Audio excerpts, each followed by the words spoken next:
Ça, c'est comment tenir 90 kilos en ayant peur de mourir. Mais pour tracer la ligne la plus droite possible dans un virage, il faut abandonner la prise de l'homme des cavernes.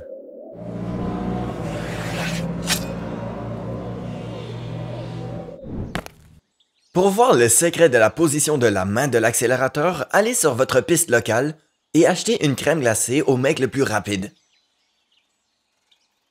Vous pensez que mon cerveau est en train de fondre, alors allons vérifier quelques irréprochables.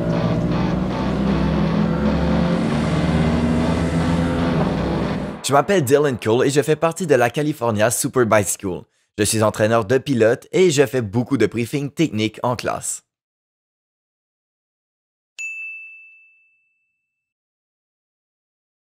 Oh salut Dylan! Alors qu'est-ce qui ne va pas avec ça? Et comment la crème glacée le répare?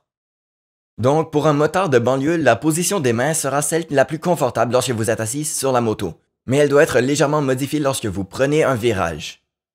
Ah, parce que quand je me penche à droite, ce poignet va atteindre sa limite aiguë. À partir de là, mon corps ne peut que tirer l'accélérateur ouvert. Et c'est quelque chose qu'on explique très clairement à l'école. Il faut pencher la moto pour ne plus augmenter l'angle d'inclinaison et ensuite mettre les gaz. On voit que l'accélération charge le pneu longitudinalement. D'accord, il atteindra une limite bancale avant de lâcher. L'inclinaison abaisse le pneu latéralement.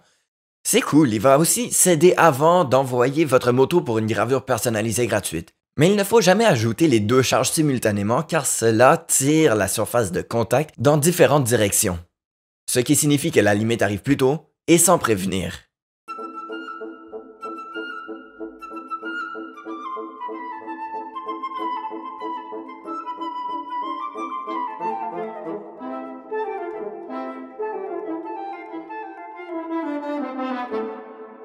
Donc, retour à la crème glacée 101. Quand elle arrive sur mon visage, je le contrôle. Je peux lécher à droite, je peux lécher à gauche. Maintenant, transfère cette prise à la moto. Quand je me penche et que ça arrive à mon visage, je peux toujours ouvrir le gaz. Je peux toujours fermer les gaz. Pas ça.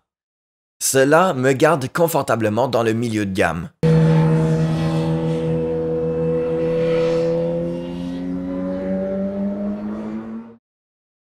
Quelle compétence à pratiquer à la maison? Je veux dire, tu dois prendre ton petit déjeuner de toute façon et si t'es toujours pas convaincu, demande-toi, est-ce que je veux que ma S1000 R se comporte comme un panier d'achat?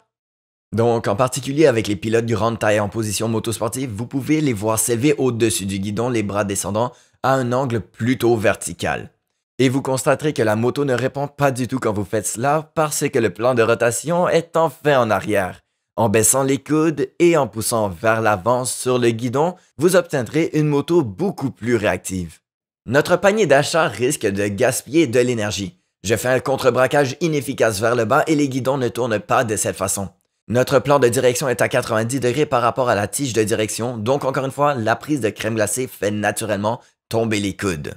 Maintenant, j'ajoute la force uniquement dans la direction où le guidon tourne. Alors la moto va basculer avec une telle efficacité.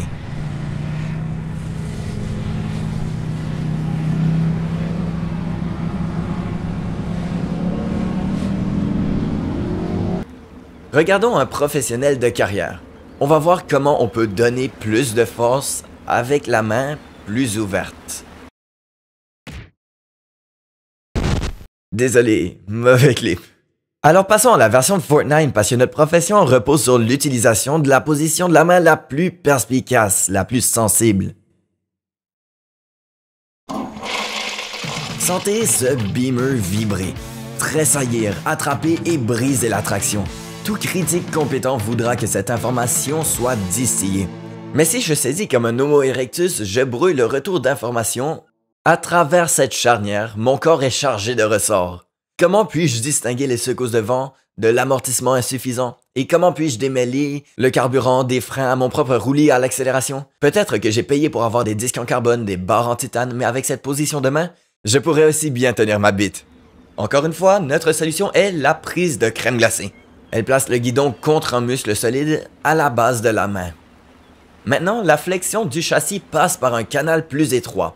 La position du corps est communiquée par le poignet, la charnière et les entrées de l'accélérateur sont plus une torsion de l'avant-bras. Nous avons remplacé la cacophonie à un canal par un retour haute fidélité à 3 canaux.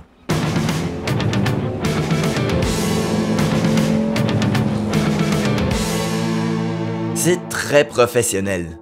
Tenez votre accélérateur comme un cône de crème glacée pour aiguiser la sensibilité, accélérer l'inclinaison et éviter la catastrophe par inadvertance dans